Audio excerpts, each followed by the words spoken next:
ভাই রাকিব ভাই তোমার চাকরি নোট করে দিছে। বলস কি তুই তুই দোকান বন্ধ করে রাখছস, বাড়ির কাজ বন্ধ করে দিছস, এই বিজনেসের ক্ষেত্রে কি এমন বিজনেস এটা যেটার মধ্যে তোর এমন ভরপুর ইনকাম হইতেছে বেটা? তোর এখন যদি শিখানো হয় আর কখনো হইব না। তুই নিজে বিপদে পড়ছস, আমারও ফালাইছস, আমার একবার শেষ করে দিছস। কিরে মামা, তোর বাড়ির কাজ দেখি অনেকদিন যাবত বন্ধ, কাহিনী কি? হ মামা, আবার যাতে কাজ অফ রাখছি, নতুন একটা বিজনেসে টাকা ইনভেস্ট করছি, ওইখান থেকে টাকা পাওয়ার পর আবার কাজ স্টার্ট করবো। ও আচ্ছা, যাই হোক আমি যেটার জন্য আসছি আর কি, তুই তো আমার থেকে টাকা নিয়েছিলি 3 লাখ, ওইখান থেকে 1 লাখ ফিরিয়ে দিছস আর 2 লাখ পাই।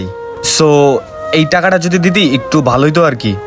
কিরে, 2 দিন আগে না তোকে টাকা দিলাম, এগুলো শেষ হয়ে গেছে, আবার চলে আসছো টাকার জন্য, পরে দিলে হই না? 2 দিন আগে দিছস ঠিক আছে, বাট আমিও ভাবতেছি ঘরের কাজটা ধরবো, বুঝছস? সো তোর থেকে যদি 2 লাখ নেই, আর আমি হচ্ছে অন্য দিক থেকে আরো 4-5 লাখ গুছাচ্ছি আর কি।